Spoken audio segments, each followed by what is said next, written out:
Ada yang mendhaifkan doa kifaratul majlis, bahkan mengatakannya mungkar. Padahal Syalbani mensahihkannya. Bagaimana kita menyatakan? Ini mudah sekali. Ya, ada yang mengatakan. Sementara ini Syalbani, kan gampang sekali kan? Kalau ada yang mengatakan ya ada banyak lah kan. Ya. Sementara ini Syalbani. Mosok kita tinggalkan Syalbani mengikuti ada yang mengatakan. Ya. Mudah sekali. Bahkan kalimat ini sudah menjawab sendiri. Ya. Mudah, ya. Sangat mudah. Kecuali kalau si penanya Syekh bin Bas mendhaifkan, nah mungkin ya. Mungkin. Ini kan cuma ada yang mengatakan.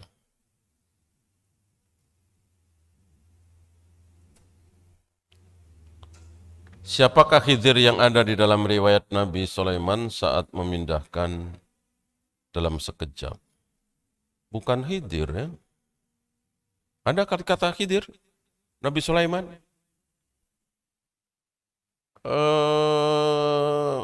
Utia minal kitab. Kan awalnya Ifrit. Aku sanggup mendatangkan singgasana Ratu Bilqis sebelum Anda berdiri dari tempat duduk Anda. Anda kan sedang duduk, sebentar lagi kan berdiri. Sebelum berdiri, singgasana Ratu Bilqis sudah ada di sini, saya pindahkan. Kata si Ifrit, minal jin. Kata Nabi Musa, kata Nabi Sulaiman, apa? Kelamaan. Lalu alladzi utiya minal kitab. Ada yang diberi ilmu dari Alkitab. Berarti ini ilmu ya. Wallahu a'lam apakah jin atau tidak. Ini kan zaman beliau ya, bukan zaman kita, bukan zaman Nabi Muhammad sallallahu alaihi wasallam. Berapa? Sebelum Anda berkedip. Antum bisa nikmati ini dalam surat An-Naml. Ya. Qabla an tartada basar. Sebelum Anda berkedip, singgasana itu sudah ada di sini. Bukan Khidir. Kalau Khidir itu di zaman Nabi Musa alaihi salatu wassalam. Kapan kita melaksanakan sholat jamak dan sholat qashar juga? Safar dan ada masyaqqah. Misalnya antum sedang dalam perjalanan dan ada sesuatu. Safar ya, safar. Sudah di luar Jakarta, mungkin Bandung, mungkin Surabaya. Nah, antum bisa sholat duhur sekaligus asar, dua-dua. Ya. Adapun antum sudah sampai di Surabaya, sudah di penginapan atau tempat saudara atau pulang kampung, nggak ngapa-ngapain, yang lagi silaturahim, ya kan? Ngapain dijamak? Jangan dijamak. Ya. Artinya sholat zuhur di waktu zuhur, sholat asar di waktu asar. Sama dengan kita di Masjidil Haram, Masjid Nabawi kan. Kita sholat zuhur di waktu zuhur, sholat asar di waktu asar. Nah, setelah kita tawaf wada, haji misalnya ya kan. Terakhir adalah sholat zuhur. Habis itu kita langsung ke Jeddah, pesawatnya nanti sore misalnya, ya udah. Sholat duhur 2 rakaat, ya kalau ikut imam boleh 4 rakaat ya. Langsung sholat, langsung qomat, langsung sholat asar 2 rakaat. Karena ada masyaqqah. Ketika kita naik kendaraan menuju Jeddah, ya ini bagian dari masyaqqah. Boleh kita tarik ke zuhur. Adapun kita nggak kemana-mana, ya sudah. Sholat duhur di waktu duhur, sholat asar di waktu asar, sholat maghrib di waktu maghrib, dan seterusnya. Seperti di Mina. Di Mina kan nggak ada jamak. Sholat duhur 2 rakaat, udah. Jangan qobliyah ba'diyah. Tanggal 8 kan? Tanggal 8 kan kita setelah memakai pakaian ihram langsung ke Mina.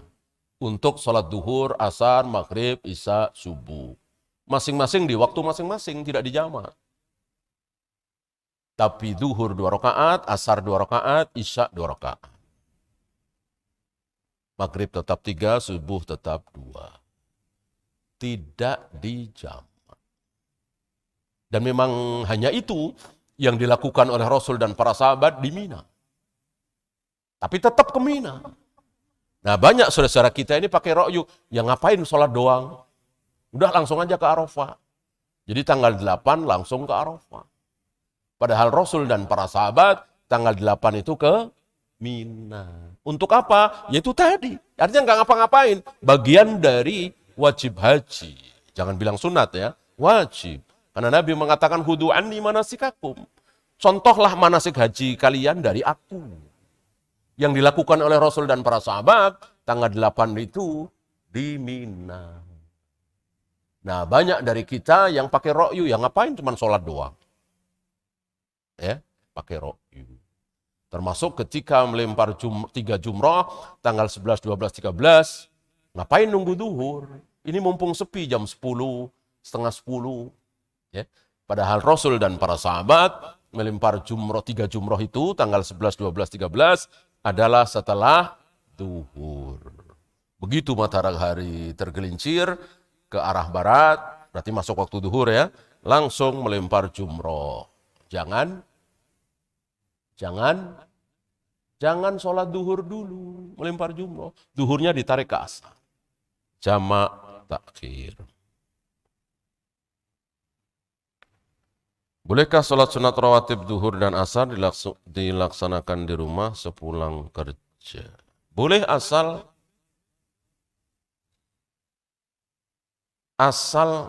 di waktunya ya. Asal di waktunya. Kapan qobliyah duhur mulai boleh dilakukan? Ya tentu setelah masuk duhur. Setelah adzan duhur. Jam 11, jam 10 tentu belum boleh qobliyah duhur. Kapan ba'diyah duhur? Ya tentu sebelum masuk asar.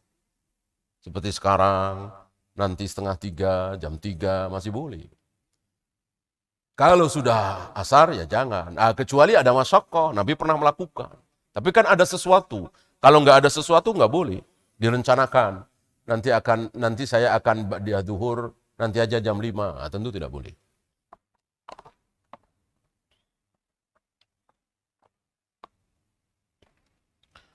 Bagaimana agar kita bisa sabar, tidak emosi ketika tersinggung? Gampang. Apa? Jangan teriak-teriak, jangan caci maki. Gampang kan? Kita emosi nih. Emosi. Udah, tahan, jangan teriak-teriak. Bisa kan? Teriak-teriak malah capek kan? Enakan diem. Ya. Oh, apalagi caci maki, apalagi banting ini, banting itu. Sabar. Kalau tidak tersinggung, nggak bisa. Maka tersinggung itu tidak dosa. Tersinggung, sakit hati, dosa apa tidak? Tidak. Orang kita nggak bisa menghilangkan.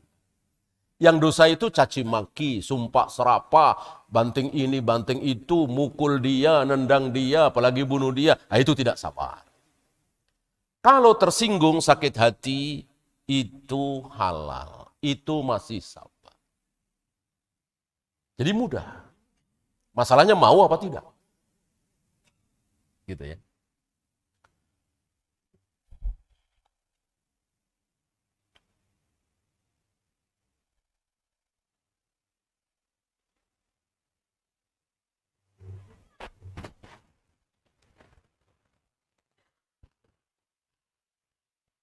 Bagaimana hukum orang yang uang tapi pas ditagih nggak mau bayar?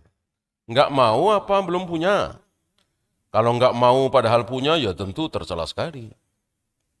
Ya. Kalau belum punya maka sunnah bagi kita yang punya piutang untuk apa? Untuk melakukan 3 hal. Apa yang pertama? Yang punya piutang dulu ya. Yang pertama, diundur. Kan janjinya jatuh tempo tanggal 1. Kita datang tanggal 1, nagih, dia belum ada. Maka kita sunnah mengundur. Ya udah tanggal 10 boleh. Atau tanggal 20. Gitu. Atau yang kedua, dikurangi. Ya. Kan utang 1 juta, udah bayar aja 700. Misalnya. Ini sunnah yang kedua. Yang ketiga, dibebaskan.